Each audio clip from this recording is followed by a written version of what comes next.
Jika telepon dan WhatsApp Anda ganti, ya, plus email, habis itu FC datang ke rumah.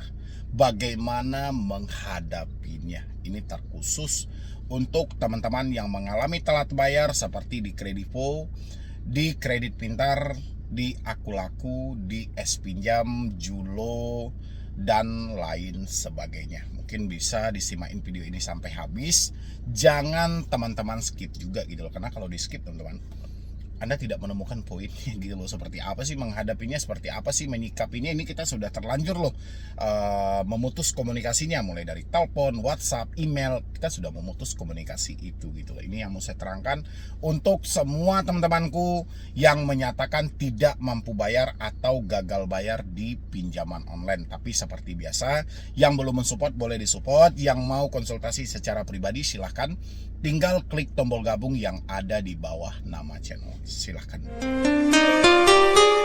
Oke, terima kasih banyak teman-teman semuanya yang sudah mau mensupport, yang sudah mau mendukung. Terima kasih ya. Mungkin panik banget ya teman-teman semuanya. Ya jelas dong, pastilah.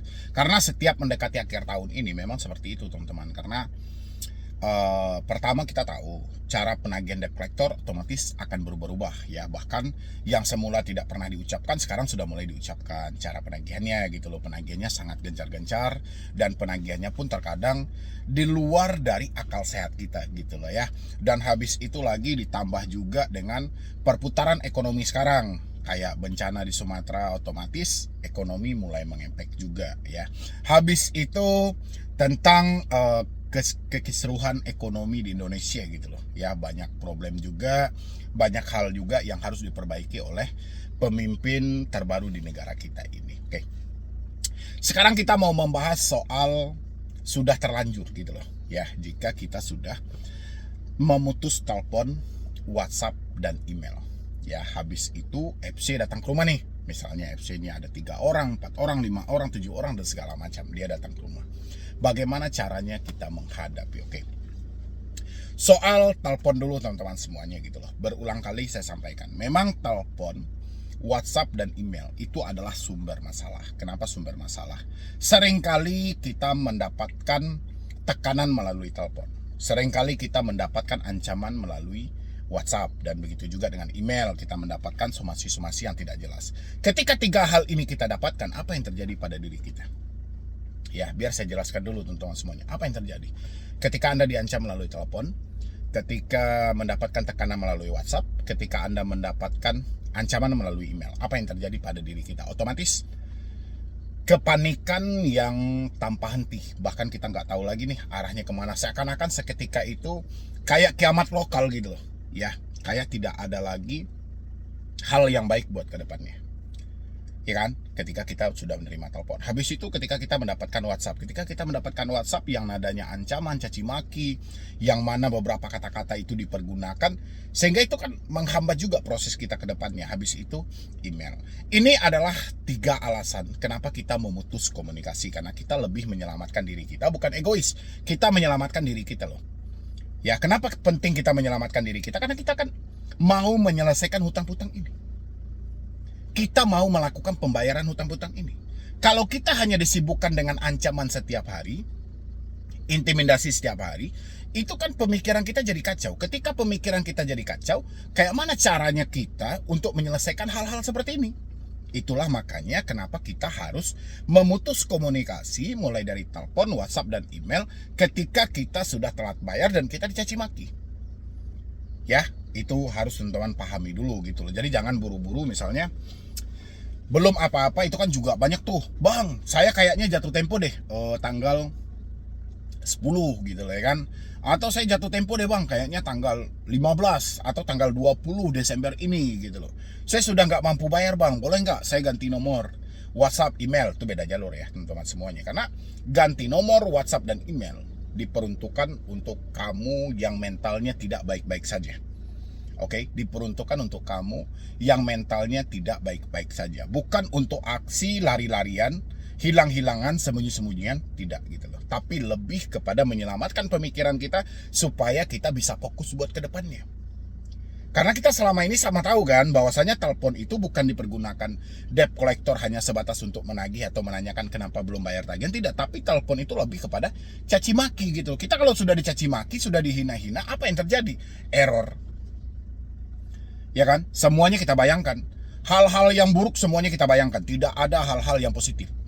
Hal-hal yang negatif semuanya, hal yang buruk akan menimpa. Itu yang terjadi gitu loh. Ya. Habis itu WhatsApp dipergunakan untuk apa? Yang seharusnya bisa mereka komunikasi jarak jauh. Mereka bisa bertanya, Bu, Pak, kenapa Pak belum dibayarkan tagihannya? Kalau nggak dibayar nih dendanya bertambah. Itu kan enak gitu loh. Tapi kan ini enggak. Mereka mempergunakan WA itu kan lebih, woi, kebun binatang keluar. Kau kalau tidak bayar, semua data kontakku kami hubungi. Jangan hanya karena hutang tidak berapa, nanti data pribadiku kami sebar. Itu kan nggak mengenakan bahasa-bahasa seperti itu gitu loh. Itulah gunanya kita memutus komunikasi itu supaya menyelamatkan diri kita untuk kedepannya, dan kita tidak perlu tertumpu dengan katanya, ucapannya, dan kita juga tidak perlu mendramakan ya kita akan terjadi hal-hal buruk pada diri kita. Itu nggak perlu. Oke, teman-teman semuanya. Habis itu kita masuk ke poin yang kedua. Poin yang kedua, jika sudah kita ganti telepon, WhatsApp, dan email, bagaimana menghadapi FC yang datang ini? Terkadang FC yang datang ini selalu berombongan. Ada yang 3 orang, ada yang 4 orang, paling sedikit 2 orang mereka datang. Bagaimana cara menghadapinya, Bang? Apa yang harus dilakukan, Bang? Gitu loh. Itu ya, teman-teman semuanya. Oke, kita jawab ini. Untuk menghadapi FC atau debt collector, ini bukan perkara yang sulit, teman-teman semuanya. Kita harus kenal dulu ya, teman-teman harus kenal dulu.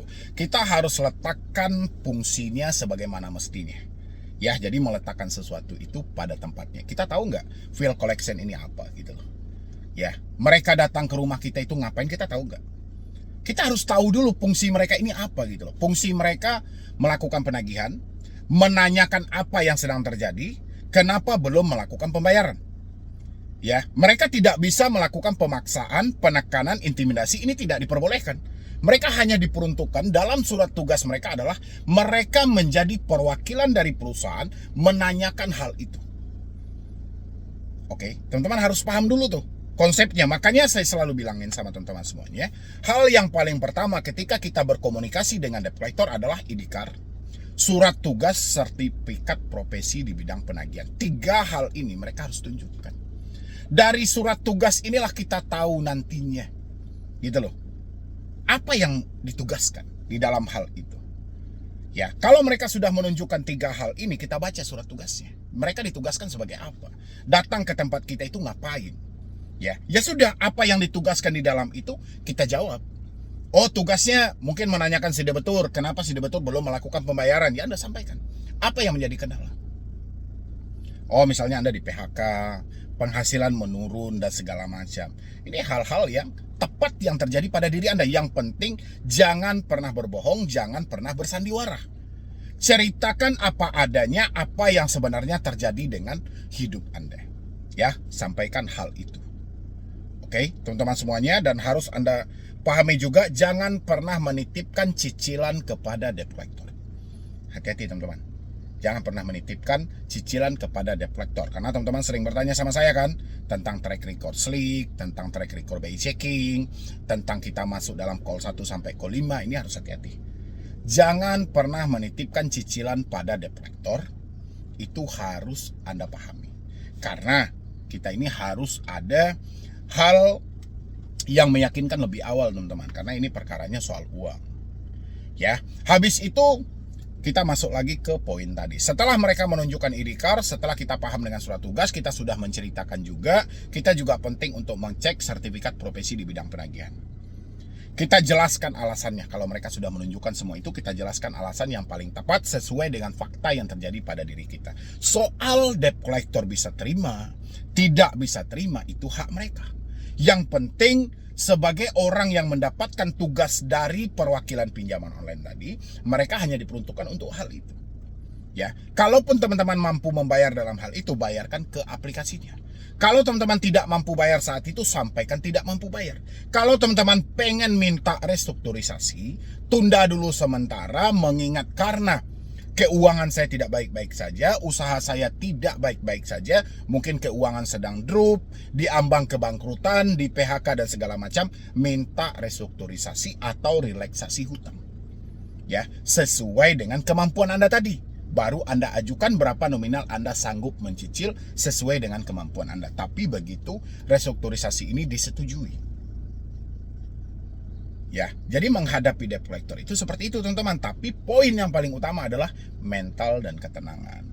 Kalau kita hanya dihantui dengan ketakutan, ini kan paling banyak teman-teman itu sebenarnya bukan tidak mampu menghadapi debt collector, bukan tidak sanggup menghadapi FC, tapi tidak sanggup untuk jujur. Ini yang jadi masalah.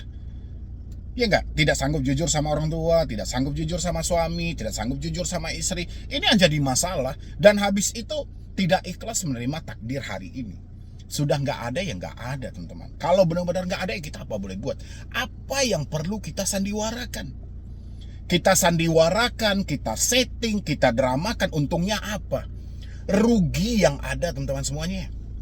Ya, makanya pikirkan dengan matang, pikirkan dengan benar hal-hal seperti itu gitu loh. Nggak ada perlu kita dramatiskan. Ya sudah, biarkan aja mau tetangga ngoceh seperti apapun. Yang penting kan kita tidak bergantung hidup sama mereka. Ya nggak? Dan kita juga teman-teman semuanya harus tahu batasan-batasan debt collector itu seperti apa, kita harus tahu gitu loh ya. Harus tahunya dalam konsep misalnya debt collector